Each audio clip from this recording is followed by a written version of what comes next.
अस्सलाम वालेकुम students. Unit number 9.2.4 के साथ क्लासिफिकेशन सिलोम की बेस पर। सिलोम क्या है? बॉडी कैविटी है जो डाइजेस्टिव ट्रैक यानी गट और एक्सटर्नल बॉडी सरफेस के दरमियान में खाली जगह है।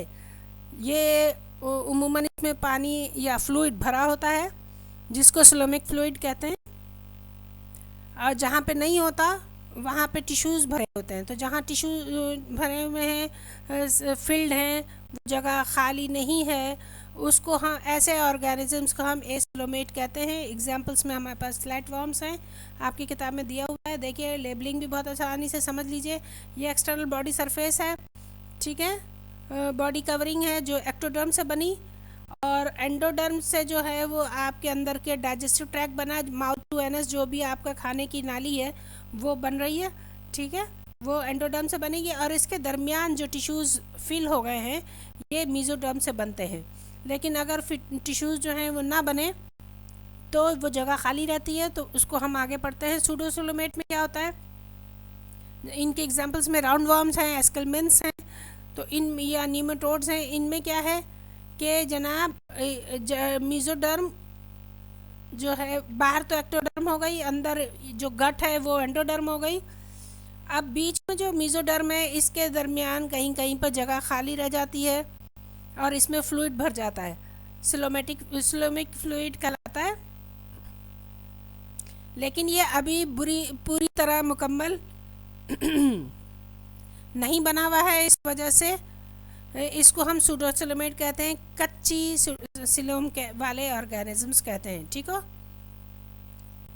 अच्छा जनाब, अब क्या होता है कि बाद का जो मीजोडर्म है वो चूँकि गट के चारों तरफ नहीं है, सिर्फ अराउंड बॉडी वॉल है, तो इस वजह से हम इनको सूडोसिलोमेट कह रहे हैं। सिलोमेट में क्या होगा कि गट के चारों तरफ भी मीजोडर्म के टिश्यूज़ मौजूद होंगे, फिर बीच में कैविटी होगी, और फिर उसके अराउंड बॉडी कवरिंग जो है वो भी उसके पास जो है वो टिश्यूज़ मौजूद होंगे। ऐसे ऑर्गेनिजम्स की जो बॉडी स्ट्रक्चर है इसको हम सिलोमेट्स कहते हैं, ऐसे ऑर्गेनिजम्स को, ठीक है, जो एनेलिड से लेकर कॉर्डेट तक हैं, ट्रू बॉडी कैविटी में मौजूद है। और जितने अंदर के इंटरनल ऑर्गन्स हमारे हैं, फेफड़े हैं, दिल है, सारे इंटरनल ऑर्गन्स वो इसी कैविटी में मौजूद रहते हैं। और इस कैविटी में एक फ्लूइड भी भरा होता है जिसको हम सिलोमिक फ्लूइड कहते हैं। अब सिलोमेट जो हैं या तो दो सुराख रखने वाले होते हैं या एक सुराख रखने वाले होते हैं। बॉडी में एक ओपनिंग होगी या दो ओपनिंग होगी। जिसमें एक ओपनिंग है वो प्रोटोस्टोम्स हैं, और जिनमें दो हैं वो ड्यूटेरोस्टोम्स हैं। ड्यू माने टू, ठीक है, स्टोम्स कहते हैं ओपनिंग को। तो ब्लास्टोपोर की इन्वेजिनेशन जब होगी तो वहाँ से जो ब्लास्टोपोर एक सुराख बनेगा वही जो है वो डेवलप करेगा माउथ में प्रोटोस्टोम्स में माउथ बनाएगा। ब्लास्टोपोर का जो सुराख है जहाँ से इन्वेजिनेशन हुई, जब आप गैस्ट्रुलेशन पढ़ेंगे तो उसमें इन्वेजिनेशन बहुत अच्छे तरीके से समझ में आएगी। और प्रोटोस्टोम्स की एग्जांपल्स में एनालीड्स, मोलस्क और आर्थ्रोपोड्स हैं, जबकि ब्लास्टोस्पोर अगर एनस में चेंज हो जाती है और दूसरी ओपनिंग बनती है जो माउथ बनाएगी, तो ऐसे ऑर्गेनिजम्स को ड्यूटेरोस्टोम्स कहते हैं। एग्जांपल्स में हमारे पास इकाइनोडर्म्स, हेमिकॉर्डेट्स और कॉर्डेट्स मौजूद हैं। आइए थोड़े से नोट्स भी देख लेते हैं। हाँ जनाब, इसमें मुख्तलिफ स्टैंडर्ड के चीज़ें शामिल हैं, जिनको जो चीज़ चूज़ करनी है वो इसमें से पिक कर सकता है। डेफिनेशन पहले बता दी गई कि बॉडी का मेन बॉडी कैविटी है जो इंटेस्टिनल कैनाल यानी कि गट और आपके बॉडी वॉल के दरमियान मौजूद है, और इसमें तमाम ऑर्गन्स मौजूद होते हैं। इट कंटेन्स डाइजेस्टिव ट्रैक भी इसके अंदर है, और उसके अलावा दूसरे ऑर्गन्स, दिल, गुर्दा, फेफड़े सारे कुछ शामिल हैं, ठीक है।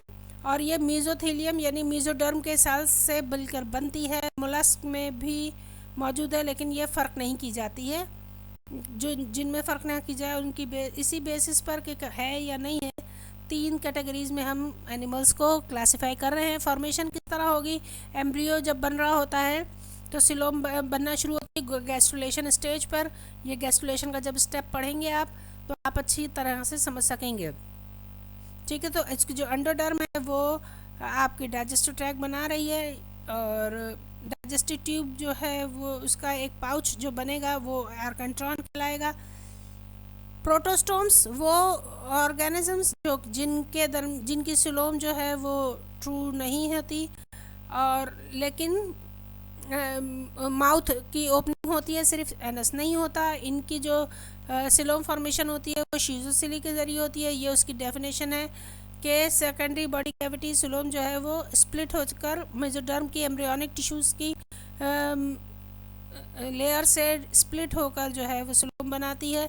जबकि ड्यूटेरोस्टोम्स में, ये आप अपनी नॉलेज के लिए पढ़ना चाहें तो पढ़ लें, ना पढ़ना चाहें तो छोड़ दें।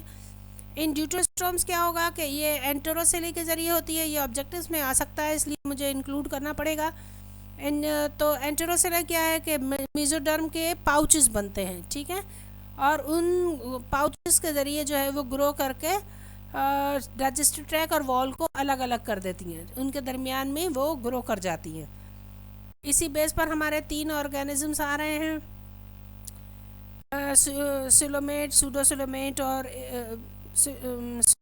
एसिलोमेट, ठीक है। इनको आप पढ़ सकते हैं। शीजोसिलस ऑर्गेनिजम्स चंक्स मैंने बताया कि स्प्लिट होंगे, टुकड़े हैं जो कि पार्ट्स, जो कि पाउचेस, जो कि आपको वो बना देते हैं, मेसोडर्म बना देते हैं, अंदर लेयर बना देते हैं, ठीक है।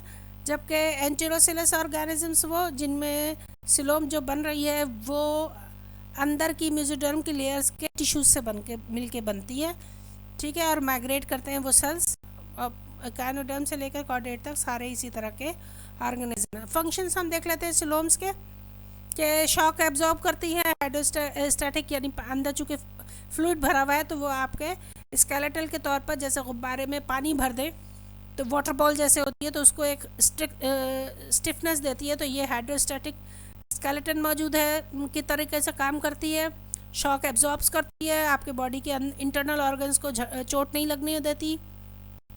इम्यून सिस्टम भी बनाती है, ठीक है, support immune system in the form of coelomocytes. Coelomocytes sites कहते हैं सेल्स को। सिलोम के जो सेल्स हैं कुछ वो इम्यून सिस्टम के तौर पर को सपोर्ट करने में मदद करते हैं, ठीक है, चाहे वो दीवार से, सिलोम की दीवार से अटैच हों या फ्री उस कैविटी में, उस फ्लूइड में तैर रहे हों।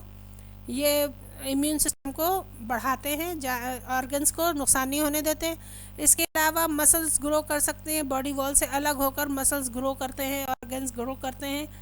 जैसे कि हार्ट, जब डेवलपमेंट होती है, ग्रोथ चाइल्ड टू अडल्ट, तो उसमें ये जगह जो है वो प्रोवाइड करती है, और ऑर्गन जो है, इंटरनल ऑर्गन, वो बड़े हो जाते हैं, बड़े हो सकते हैं आसानी से, स्पेस मौजूद होती है। अच्छा, सिलोमिक फ्लूइड क्या है भाई? ये इनसाइड एक जो माया, जो पानी जैसी चीज़ मौजूद है उसको हम सिलोमिक फ्लूइड कहते हैं। उस जगह में मौजूद बिल्कुल हवा नहीं भरी होती है, ठीक है। इनका ये घूमता रहता है, सर्कुलेट करता है। मीजोथीलियल सेल्स है, मीजोदर्म के जो सीलिया वाले सेल्स हैं उनमें से उनकी मूवमेंट से ये मूव करते हैं, ठीक है। या मसल्स जो इंटरनल ऑर्गन्स के या बॉडी वॉल के जो मसल्स हैं वो जब कॉन्ट्रैक्ट करते हैं तो ये पानी घूम रहा होता है, ठीक है। इसका फंक्शन क्या है कि ये हाइड्रोस्केलेटन है, पानी को वो पानी वाला स्केलेटन मौजूद कर रहा है, प्रोवाइड कर रहा है, ठीक है। Free movement and growth of internal organs आगे से मूव कर सकते हैं, ग्रो कर सकते हैं, इनको शॉक से बचाता है, ठीक है। Transport of gases, nutrient and waste products around the body हो सकता है, जिनमें बाकायदा गट नहीं है, सिस्टम्स नहीं है, उनके लिए ये बहुत हेल्पफुल है। इसके अलावा स्पर्म्स और एग्स को स्टोर करता है मैचुरेशन के दौरान, और इसके अलावा रिजर्वायर ऑफ फॉर वेस्ट भी है, यानी वेस्ट को भी जमा करके रखता है। तो इंशाल्लाह अब नेक्स्ट वीडियो में मिलेंगे, जब तक के लिए नोटिफिकेशन ऑन रखिए। Thank you.